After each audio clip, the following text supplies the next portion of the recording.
Halo guys, welcome back di channel Baru Tahu. Makasih banyak ya udah mampir lagi dan kasih waktu berharga kalian buat nonton video ini. Doa terbaik gue buat lo semua, semoga sehat selalu, waktunya berkah, dan semua goals lo tahun ini tercapai tepat pada waktunya tanpa drama telat-telat klub. Amin.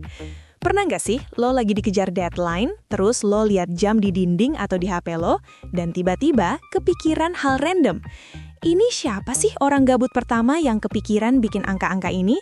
Terus kenapa angkanya mentok di 12 atau 24? Kenapa nggak 10 aja, biar simple kayak sistem angka kita pada umumnya? Kita kan sekolah belajar sistem desimal yang basisnya 10. Tapi pas urusan waktu, dunia kayak sepakat pakai sistem yang beda sendiri. Hari ini, gue bertindak sebagai konsultan sejarah dan efisiensi lo. Kita bakal bedah secara kritis. Ternyata penemu jam itu bukan cuma satu orang jenius yang duduk di lab, tapi kerja keras antar peradaban selama ribuan tahun. Dan yang paling mind-blowing, rahasia kenapa sehari ada 24 jam, itu ternyata ada di telapak tangan lo sekarang. Siap-siap, karena setelah nonton ini, lo bakal ngerasa jadi orang paling pintar pas lagi nongkrong bareng temen-temen lo. Kita mulai dari pertanyaan pertama, siapa sih penemunya? Secara kritis, gue harus bilang kalau nggak ada satu nama CEO atau penemu tunggal jam. Manusia purba awalnya cuma lihat tanda-tanda alam.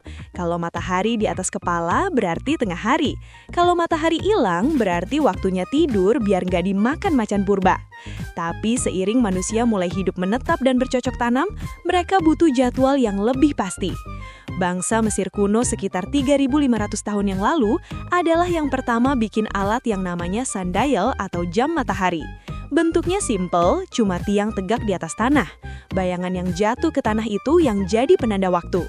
Masalahnya, sebagai konsultan, gue lihat ini produk gagal kalau lagi hujan atau malam hari. Jam matahari itu nggak guna pas mendung. Makanya manusia mulai muter otak lagi. Muncullah jam air atau klepsidra dari Babel dan Yunani. Prinsipnya kayak keran bocor yang tetesannya stabil. Terus ada jam pasir yang sering lo lihat di film-film kolosal. Tapi jam mekanik yang pakai gerigi dan bunyi teng-teng kayak di menara gereja itu baru muncul di Eropa sekitar abad ke-14. Kenapa? Karena para biksu dan pendeta butuh jadwal doa yang presisi banget. Jadi motivasi awal penemuan jam itu sebenarnya urusan spiritual dan kedisiplinan ibadah. Terus gimana ceritanya jam yang segede gaban di menara itu bisa pindah ke pergelangan tangan lo? Ini bagian favorit gue. Jam tangan itu awalnya dianggap perhiasan cewek guys. Cowok-cowok dulu pakainya jam saku yang digantung pakai rantai biar kelihatan gentleman. Tapi pas Perang Dunia I pecah, para tentara di parit perlindungan ngerasa ribet banget kalau harus ngeluarin jam saku sambil megang senapan dan granat. Akhirnya mereka ikat jam itu di pergelangan tangan pakai tali kulit. Itulah lahirnya trench watch yang jadi cikal bakal jam tangan modern. Jadi jam tangan populer karena efisiensi di medan perang. Nah, sekarang kita masuk ke inti masalahnya. Kenapa angka 24? Kenapa 1 jam harus 60 menit? Kenapa nggak pakai sistem desimal yang serba 10 biar kita nggak pusing hitungnya? Jawabannya adalah karena bangsa Sumeria dan Babilonia yang hidup di wilayah Mesopotamia. Mereka ini adalah fans berat sistem seksagesimal atau basis 60. Lo mungkin bingung, kenapa mereka nggak pakai sistem 10 kayak kita? Padahal manusia kan punya 10 jari. Nah, ini dia rahasianya. Coba lo angkat tangan kanan lo sekarang. Lipat jempol lo, sekarang lihat 4 jari sisanya. Tiap jari lo punya 3 ruas atau sendi kan? Bawah, tengah, atas. Kalau lo pakai jempol sebagai alat penunjuk atau kalkulator buat ngitung ruas di 4 jari lo, totalnya ada berapa? Yap, 12. 3 ruas dikali 4 jari. Bangsa Babilonia nemuin kalau 12 itu angka yang sehat dan sakti banget. Angka 12 bisa dibagi 2, 3, 4, dan 6. Bandingin sama angka 10 yang cuma bisa dibagi 2 sama 5.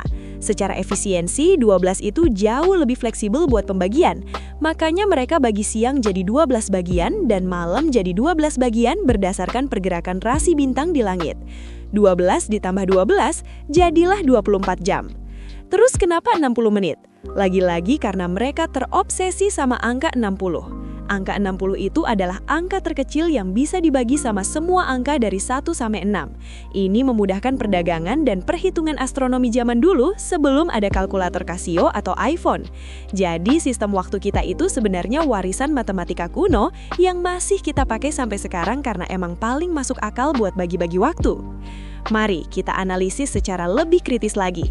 Kenapa sistem ini bertahan ribuan tahun? Kenapa pas revolusi Prancis mereka nggak berhasil ganti jadi jam desimal? Dulu orang Prancis pernah nyoba bikin sehari itu 10 jam, 1 jam itu 100 menit, dan 1 menit itu 100 detik. Hasilnya gagal total. Rakyat bingung, jam yang udah ada harus dibuang semua, dan hitungan rasi bintang jadi kacau. Ini bukti kalau sesuatu yang udah efisien secara alami kayak sistem 24 jam ini bakal susah digeser meskipun sama kekuatan politik sekalipun.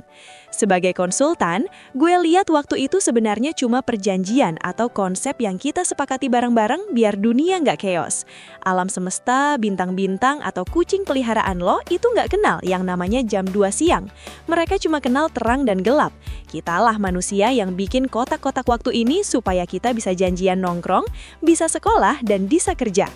Tapi ironisnya guys, makin canggih jam yang kita punya, mulai dari jam atom yang melesetnya cuma 1 detik setiap jutaan tahun, sampai smartwatch di tangan lo, manusia malah makin ngerasa nggak punya waktu. Kita diperbudak sama kotak-kotak yang kita ciptakan sendiri. Kita terlalu sibuk ngeliatin angka yang muter, tapi kita nggak ngapa-ngapain. Itu namanya pemborosan aset paling berharga dalam hidup lo. Gimana? Sekarang udah paham kan kenapa jempol lo itu sebenarnya remote control dari sejarah waktu dunia? Dan kenapa angka 12 dan 24 itu lebih dari sekedar angka di jam dinding? Kalau lo punya teori lain atau pengen gue bedah sejarah benda unik atau konsep aneh lainnya, spill dong di kolom komentar. Gue paling suka dapet ide-ide kritis dari kalian semua. Jangan lupa klik tombol subscribe biar lo nggak ketinggalan konten-konten mind-blowing lainnya. Like video ini kalau lo ngerasa dapat pencerahan baru hari ini, dan jangan lupa share ke temen lo yang hobi telat, kasih tahu dia kalau sejarah waktu itu panjang banget. Jadi jangan disia-siain cuma buat nungguin dia dandan. Terima kasih banyak udah nonton sampai detik terakhir. Gue bener-bener apresiasi waktu yang lo kasih buat video ini. Doa gue buat kalian, semoga waktu kalian selalu berkualitas dan penuh makna. Sampai ketemu di video edukatif berikutnya. Gue cabut dulu, stay curious dan teruslah bertanya kenapa pada hal-hal kecil di sekitar lo. Bye!